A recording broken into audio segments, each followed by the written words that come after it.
that nature gives us is the best thing. You don't need anything else. You don't need anything canned. You don't need anything in a pocket. You don't need that. You don't. You just have to look what nature gave us, and that's the only important thing. So when we think in biology, we have nutrient-dense foods, and when you think in nutrient-dense foods, we have been talking this later, but we're thinking about the micronutrients as well, not just carbohydrates, protein, and fats. We're thinking about all these micronutrients that are very important to us, that makes everything goes well in our body. So just to take an example, what we dietitians, nutritionists do, we consider as a very good vegetarian diet, not supported only because we think it is. Because I'm a vegetarian for 11 years, and I do have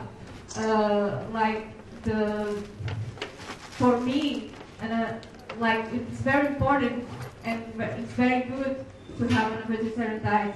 But I can say by me, so I have to look what science is saying to us. And science, and you have the position of the American Dietetics Association, Dietitians of Canada, and the American College of Sports Medicine, saying that, yeah, it's okay to have a vegetarian diet in sports nutrition or for athletic performance. So it's not me saying that. It's the most important science and people that study a lot this subject that are supporting this. So this is very important to us. Not consider only our experience, but also link that with the science. Some considerations that I have to make for athletes is that sometimes when we are doing different kind of sports, you need to make an ingestion, a caloric ingestion that make between 2,000 to 6,000 calories.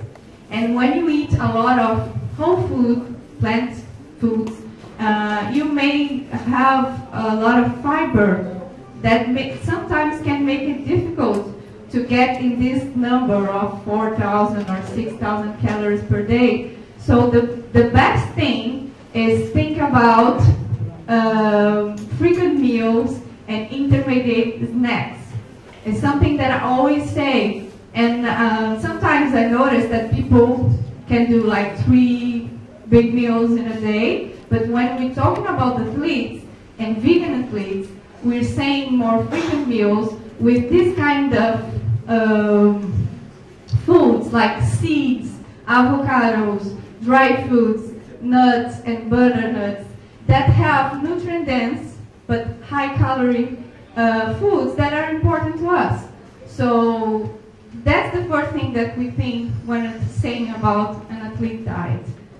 The second thing is to rearrange the diet between the micronutrients. So when you're saying about carbohydrates, this is the amount that we do by day, like 8 grams per kilo per day, that sometimes is between 45 to 65% of the caloric ingestion. That could be even more sometimes if he's an endurance athlete. And protein, that can be to 1.2 to 1.7 kilos per day. And then we have the suggestion to increase an intake about 10% of the protein when we're talking about vegetarian athletes, because sometimes we do have this more needy person that the digestion is not so good, the protein is not prepared at the good time, like it's not soaked like for 8-10 hours, so the digestion is not so good. So this increase might be considered. And also lipids, fats, that we're going to be in 20 to 35%. So that's what we do there. When an athlete comes in my office, I'll sit down with him, see what they do, what they eat, and we have to follow this example to get this quality of his diet.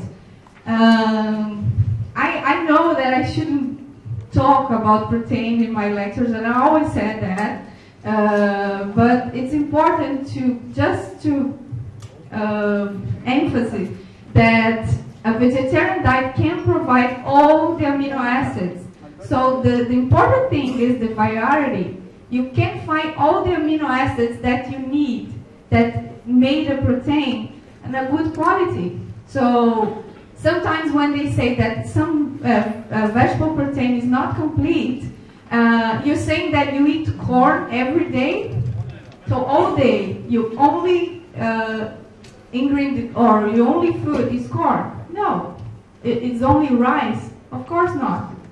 So when you think about variety, you can have all these amino acids because you have complete proteins with all these foods. And that's why we don't need this protein complementation in the same meal. Sometimes we have some studies that say for kids that might be important. So we are saying about 6 hours for kids, like to eat something during the lunch and maybe have this complementation protein during the next 6 hours. But for adults, that's not even a consideration. Since like the 60s, we know that, and that's not important. So you have to have your protein during your day. That's why having snacks and intermediate meals is more intelligent. So you don't have to be concerned in just one meal, right? We have this kind of need of protein for endurance athletes and strength athletes that can vary depending on the studies or the scientists that made these considerations. But for a person that doesn't do anything any exercise, that would be around 0.8 or 1 gram per day, and that's the needs for strength and endurance athletes. So a little bit more, just for And the recommended proteins, you can see, or we should take these lights off. You can see? Lights off. Yeah? Okay. The recommended protein sources, we're saying about legumes, lentils, black beans, chickpeas, and other beans, nuts and nut butters, whole grains and pseudo grains that contains also 50% of the calories coming from protein. So when you do this, you have all the kind of good proteins that I do think are the most important in the diet. When you're thinking about carbohydrates, we have to separate them in complex carbohydrate and simple carbohydrate. When saying in complex, we can use sweet potatoes, brown rice, whole grain pastas, cereals and breads, quinoa, oats, barley, millet, buckwheat, and also beans and lentils, because we know all the vegetarian sources of protein also have carbohydrates together. And also all the sources of animal protein have fats together. So when we think about an endurance athlete that is vegetarian, we have in all the protein sources, also we have carbohydrates. So that's great. That's why you get a better result. You always get a lot of glycogen, and that's great for the endurance sports. And also when you're thinking about simple carbohydrates, we are thinking about all the fruits. And I don't know if you have here, but sometimes in Brazil we do see some kind of diets that are excluding fruits. And it is so sad, because they are so important to get all the phytonutrients and the nutrients that are so important to us. So we just have to know where we can use it, but never exclude from our diets. And also the fats, the recommended sources, walnuts and the other nuts, the nut butters, flax seeds, hemp seeds, chia seeds. Do you have chia seeds here? Yeah. Yeah? All right. Avocados, the olive oil, and such of the other oils like coconut and the other oils, so important as well for our recommended fat sources. When we're thinking about micronutrients, you're gonna see that of course they are all important, but when I'm thinking about sports nutrition, I would just highlight these ones because of more concern for me, even when the patient come in my office, when we do have a problem, is one of these. So with iron, zinc, vitamin B12, vitamin B12, vitamin D, and calcium. They are the most common, because when you say, no, it's okay to be a vegetarian, you won't gonna miss anything. But you are taking care of these kind of sources in your diet, or you're just saying that you can be a vegetarian. So pay attention with that. Talk about this with the dietitian, your physician, your nutritionist. That is so important.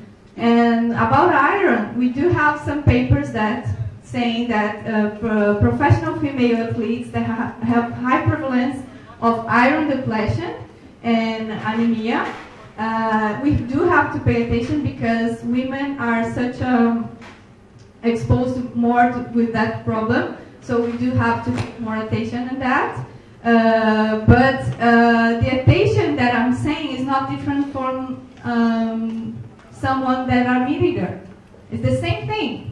The same problem that we do have with the vegetarians, we can have also with non-vegetarians. So it's not an exclusive problem about vegetarians. Also, it's not an exclusive problem with women, but we do have to have this attention. And also think about the plant foods that are rich in iron, like spinach, asparagus, chard, broccoli, and all these leafy greens that we do have. They are so important in our diet.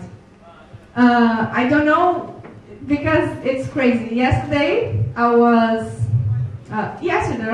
this morning, I was at the buffet at the hotel to have breakfast, and you can see like this thousand of options, and nothing there was like Brazilian breakfast that I had in Brazil. And it was so difficult to eat this morning. So I'm giving an example what is the kind of breakfast in Brazil, but I know that you eat very different here. But this, where you can see this all rich, iron-rich foods that maybe in a fruit salad with wheat germ and dry prune, they're also very nice iron sources. I scrambled tofu and rice cracker with tahini, molasses, and seeds. And this is like very healthy vegan breakfast in Brazil. Actually, like in the common sense, they don't have this kind of breakfast. They are very inflammatory breakfast that they do have there. But if we want to change for something, that will be it. And I know that you eat a lot of different, but thinking about iron-rich foods at the beginning of the day is going to be a very nice option. When we think about zinc, we know that the recommendations should be 50% more for vegetarians.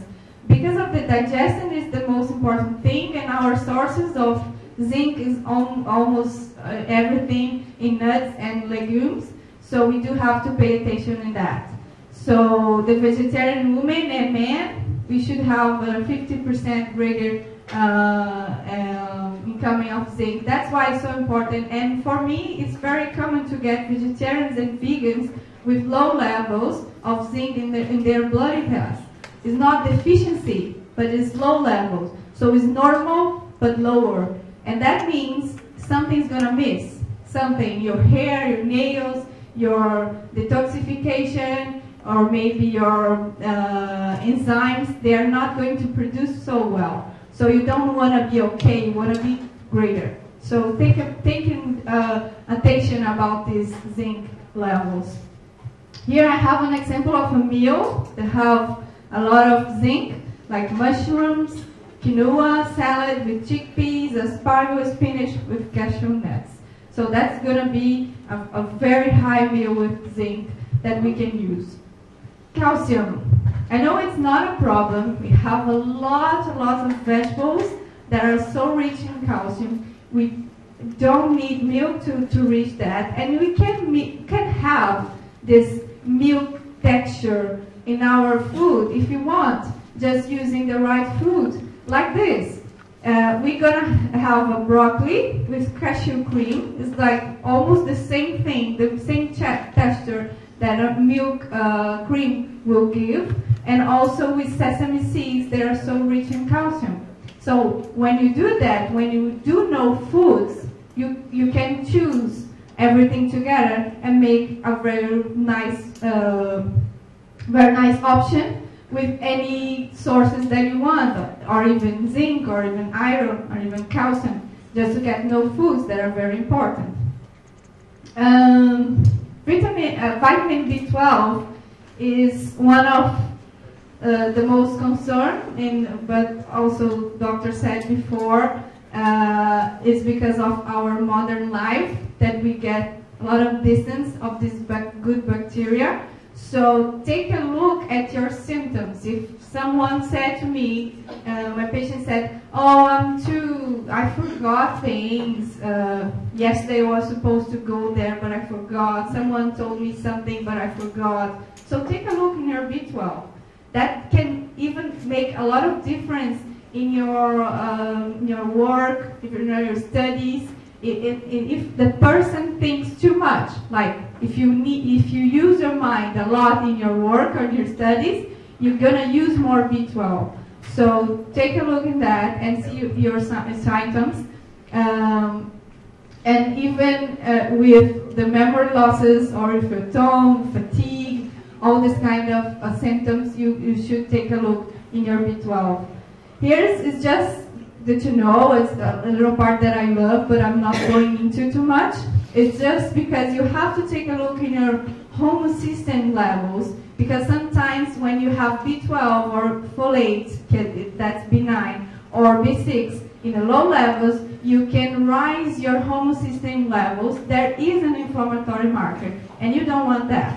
So pay attention in that we have to have this concern. So he works in that. When you have B12 levels, you rise these homocysteine levels. So we have to pay attention in that. And then thinking about all these macronutrients and micronutrients, we do have to know foods, and that's all the time when I speak to nutritionists in Brazil, I do tell them that sometimes they know more in a label than a supplement than a food. They know more a supplement that is new in the market than what you have in a sesame seed or in a pumpkin seed. So we have to know what food is. So I bring to you now some information of some foods that we do have in South America and Brazil, and I think you do have here because now it's everything spread. But that are some foods that not give us only the good sources of protein, carbohydrates, and also micronutrients, but they have so much for offer to us. So I will take this look at the leafy greens, not only because they offer you calcium and iron and also magnesium and the other micronutrients, but also because we have studies that saying the nitrate that is in this kind of food is good for the exercise performance. And that's work because we have the nitric oxide formation, and that's why we have a better exercise efficiency as well as the exercise performance. So we know that maybe some studies can show that like a half liter of beetroot juice during the exercise or before the exercise, the performance of that athlete rises, increases. So we have to take a look about what nature gives us. Sometimes we don't need supplements to get our athletics better. So we can do this. These are some sources. I think it's small for you to see, but we have here the leafy greens as they have the high portions of this nitrate. That is, they become nitric oxide in our body. Also have cabbage, cucumber, tomatoes, and also mineral water. So that's important for us to know that maybe this Mother Nature have everything that we need. and also for our athletes. Here we have acai. Do you know acai? Yes? She knows. And have you seen like the fruit or only the frozen type? Mostly frozen.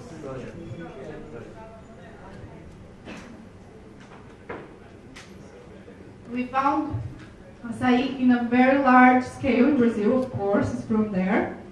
But we do eat that differently in every part of the country. Like in the north of Brazil, they eat with food, like with rice and beans and everything. In the south of Brazil, we only eat frozen and with fruits.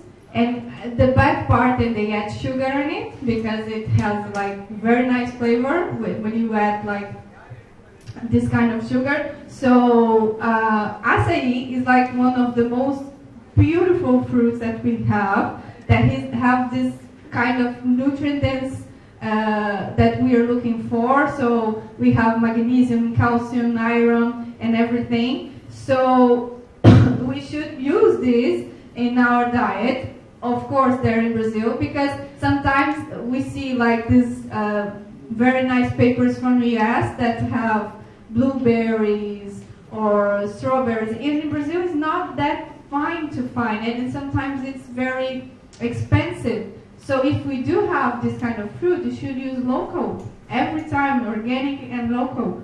And like this one, coconut, comparing the coconut water with the sports drink, artificial sports drink. And they say, is that possible that coconut water hydrate as like the same way that in a sports drink, an artificial sports drink? And this study say that, yeah. So do you have coconut water here? Like very much? So that's great. We don't have to use anything artificial. We don't have to you can use just coconut water. That's just the perfect fruit is coconut. So when I'm talking about my athletes, I can use this during the exercise. If it's until 6 minutes, we use just water. And if it's more than 60 minutes, we can use water and a simple carbohydrate. That is, the simple thing is to use the coconut water. So maybe if you don't want to use a commercial sports drink that have artificial flavors and etc., we can use like this recipe of natural sports drink that I do is coconut water, fresh ginger, and I'm going to say about ginger because I love it. It has an inflammatory action that is very nice on exercise. We can have agave that also has this simple carbohydrate that we are looking for, lemon juice and sea salt because of the sodium. Here's perfect, very cheap, very tasteful, and everyone that use love it. When saying about our neighbors who are there in Peru, they have maca, and maca is also being studied a lot in his effects on exercise. And this like 14 days of supplementation of maca improved like this trial, these athletes. And we can start thinking about it. Maybe we don't have to use like some products that are artificial to do that. Maybe something natural can have the same result that we need. Quinoa we do have here. Yes. Yeah? It's too expensive. Okay. And it's such a perfect food. They have all these amino acids and a lot of protein. But I'm saying about Brazil because we do have quinoa. It's not that expensive. And we are looking for this kind of fruit. And I believe that I can learn in the next days that I'm going to be here in India, what is your like nicest food, what you can use. Because I saw a lot of seeds here that I didn't see in all my life. So that's great about this. Because if we do think local, we can have all these great foods from us. So quinoa also have these amino acids that are just perfect. It's a good protein sources, but she do have antioxidants and maybe is a good ingredient for the immune systems that the studies are saying for us. When you think about dates, and you do have dates here that are very nice, isn't it? Yes. And the opposite is in Brazil. It's a little bit hard to find good dates, good big dates, but when we do have, they are such a nice thing to use in sports, because when you practice something, they have high in glucose and they are rapidly converted in glycogen in the liver. So if you want a quick energy, you can have dates before a run, before something, and you don't have to always have like this, I'll eat the dates and that's it. You can make a recipe with them, with seeds, nuts and everything, butternuts, and that's gonna taste very well. So that's what we do. We try to introduce in the patient's life something like this, recipes that we can use this rapid energy in sports. And of course, if you're using dry dates, you have to soak them to make it better for the recipes. At least 2 hours, up to 4 hours. And about oils, I like all these 6 a lot, but when thinking, they are so different from each other. We have omega-3, omega-6, and omega-9. Who can tell me which one is omega-9 here?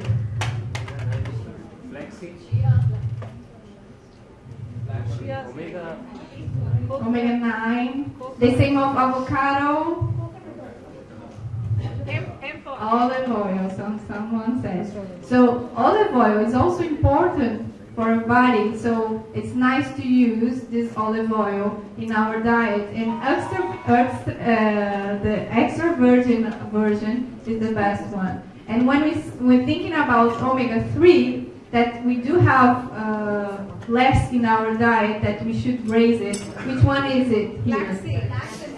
Yes, flaxseed and chia seed are the most important sources. Also, the hemp oil is good, but we don't have in Brazil. I guess you have here as well, but it's also an important source. And when you think about omega-6, we do have more in pumpkin oil. That's good for a complementation, but of course they all have a little bit of omega-6 as well. And when we're thinking about a good saturated form of oil, we're thinking about the coconut oil. And also he has a kind of fat that we use rapidly to exercise.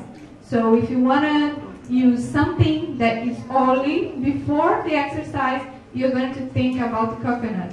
The other ones are going to make your digestion go not so good. They're going to lower, so it's not so good for use before the exercise, right? So erva mate is one of my beloved ones because I'm from south of Brazil, and we do use a lot. I don't know if you ever seen someone drinking this kind of tea. Have you seen the picture? It's very nice. I forgot to put here, but we do like use, Carlos as well knows what I'm talking. We use like every day we use, and it has this stimulating thing that we might need on sports. So he has, it's very similar to green tea, what gave us this erva mate. So it contains a little bit of caffeine, but it's not going to mix everything like coffee does. So it's a good source. So make recapitulation, and also we have a lot of studies saying that it's a good choices for weight loss. So the ingestion of erva mate, when you put together with exercise, people lose more weight together. So we have all these options, all thinking about South Brazil, South America, and you have to look in your country, what is important, what should you eat, and know better foods. If you know better foods, we can make these great options. Is it similar to green tea or white tea? Yeah, it's very similar to green tea. And the last one that I wanted to say about the ginger. So when we are like making this mix, everything, like this coconut water or maybe a recipe or a green juice in the morning, I like to use this anti-inflammatory ginger because it helps, besides it helps the digestion process, so it's very nice to use it. So I use a lot during the day or in the recipes, ginger with this for my athletic performance. And when I talk about vegetarianism, I have to say that for me, it was the first time that I turned vegetarian was because of the animals. And you do have a better example of what is vegetarian diet. And I'll also have here my email if you want to contact me if you're in anything, my Instagram, and I hopefully see you here in the Congress tomorrow to talk to you. Thank you again.